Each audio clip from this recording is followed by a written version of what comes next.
Welcome to Pallavi TV. ప్రస్తుతం మనం Jubilee Hills police station దగ్గర ఉన్నాం. బీఆర్ఎస్ పార్టీ సీనియర్ నాయకులు మాజీ మంత్రి హరీష్ రావుకు సిట్ నోటీసులు ఇచ్చింది. అక్రమ ఫోన్ ట్యాపింగ్ సంబంధించి పంజాగుట్టలో 2024 మార్చిలో నమోదైన కేసు ఏదైతే ఉందో ఆ కేసు మీద విచారించడానికి ఈరోజు 11 గంటలకు ఆయనను సిట్ జూబ్లీ హిల్స్ పోలీస్ స్టేషన్లోకి విచారణకు పిలవడం జరిగింది. ప్రస్తుతం విచారణ కొనసాగుతున్నది. కొద్దిసేపటి క్రితమే హరీష్ రావు గారు ఇక్కడ చేరుకున్నారు. అయితే అంతకంటే ముందు కేటీఆర్ను హరీష్ రావు తెలంగాణ భవన్కు వెళ్ళారు. అక్కడ అభిమానులు కావచ్చు, పార్టీ కార్యకర్తలు కావచ్చు పెద్ద ఎత్తున తరలి వచ్చారు. అక్కడ ఈ కేసుకు సంబంధించి నోటీసులు ఇవ్వడం పడి అయితే ఫోన్ ట్యాపింగ్ సంబంధించి దాదాపు 2.5 సంవత్సరాలు దాటినా కూడా ఈ కేసులో ప్రధానంగా పొలిటికల్ లీడర్కు నోటీసులు ఇచ్చి విచారణకు పిలవడం ఇదే మొదటిసారి అని చెప్పవచ్చు.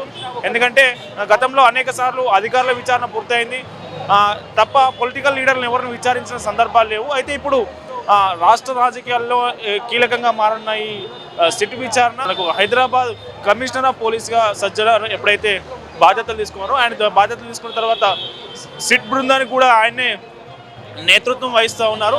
ఈ నేపథ్యంలోనే హరీష్ రావుకు నోటీసులు ఇవ్వడం, విచారణకు పిలవడం ప్రాధాన్యత సంతరించుకుంది. మనం జూబ్లీ హిల్స్ పోలీస్ స్టేషన్ ముందున్నాం. జూబ్లీ హిల్స్ పోలీస్ స్టేషన్ లోపల హరీష్ రావు విచారణ కొనసాగుతూ ఉంది. అయితే ఈ నోటీసులు ఇవ్వడంపై హరీష్ రావు కొద్దిసేపటి క్రితం తెలంగాణ భవన్లో స్పందిస్తూ ఇది మున్సిపల్ ఎన్నికల్లో డైవర్షన్ పాలిటిక్స్ కోసమే ఈ నోటీసులు ఇచ్చారు, మున్సిపల్ ఎన్నికల్లో మీకు ఖచ్చితంగా బుద్ధి చెప్తారు ప్రజలనే కామెంట్ అయితే చేయడం జరిగింది. అయితే ఏదైతే 6 హామీలని 6 గ్యారంటీలు ఉన్నాయో 6 గ్యారంటీలను అమలు చేయకుండా ఈ డైవర్షన్ పాలిటిక్స్ కోసమే నోటీసులు ఇచ్చి దీన్ని ఒక డైవర్షన్ చేసే పరిస్థితి చేస్తూ ఉందని హరీష్ రావు ఆరోపించడం జరిగింది.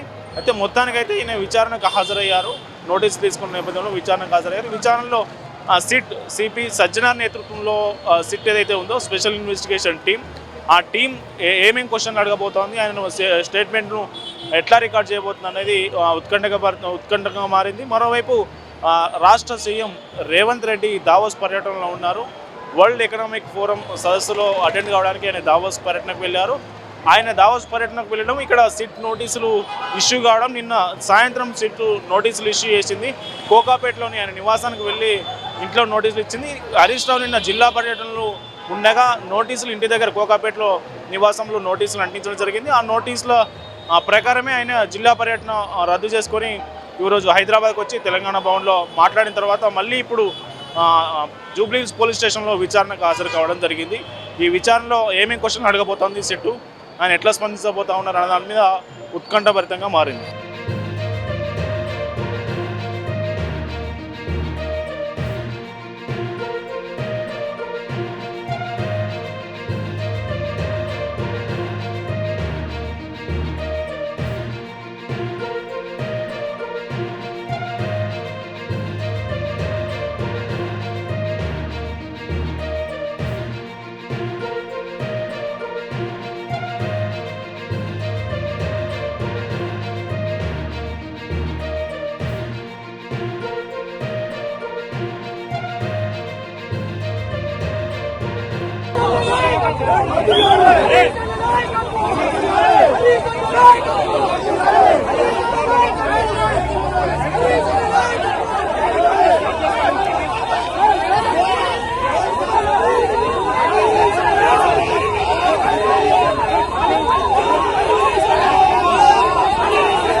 ఏది ఏమైనా మాకు న్యాయ వ్యవస్థ మీద నమ్మకం ఉంది.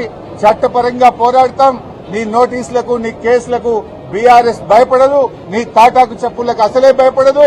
నీకు దిమ్మ తిరిగే విధంగా ప్రజలు రేపు మున్సిపల్ ఎన్నికల్లో తీర్పిస్తారు బిడ్డ. రేవంత్ జాగ్రత్త.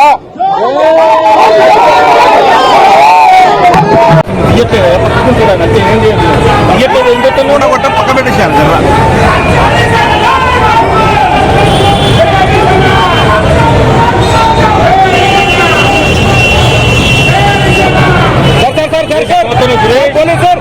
సార్ ఇన్స్పెక్టర్ సార్ అరే ఇది జరగమన్నా అదేనా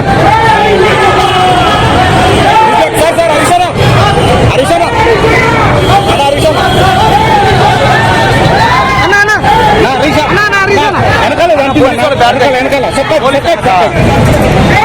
రైట్ అన్న ఒక్కసారి అన్నా హరిషానా రైట్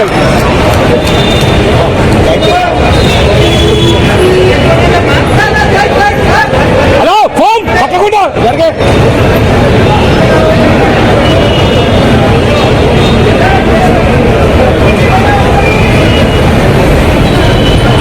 సార్ ఏంటి సార్ నోటీసులు ఉన్నట్టుండి ఫోన్ ట్యాపింగ్ అంశం మళ్ళీ తెర మీదకి వచ్చింది అంటే కావాలని మున్సిపాలిటీ ఎన్నికల లోపల దీన్ని డిస్టర్బ్ చేయాలని ఒక ప్లాన్ తోటి కార్యక్రమం చేయడం జరిగింది.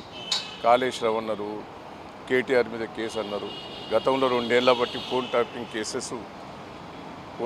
కేసెస్ మీద ఎన్నో పెట్టి విత్డ్రా చేసుకున్నారు. ఇప్పుడు కావాలని మున్సిపాలిటీ ఎన్నికల లోపల ఒక డ్రామా ఇది. దీన్ని ఎదుర్కొంటాం. దేనికి ఎంతకైనా మేము సిద్ధంగా ఉన్నాం. ఏది ఏమైనా మాకు న్యాయ వ్యవస్థ మీద నమ్మకం ఉంది. చట్టపరంగా పోరాడతాం.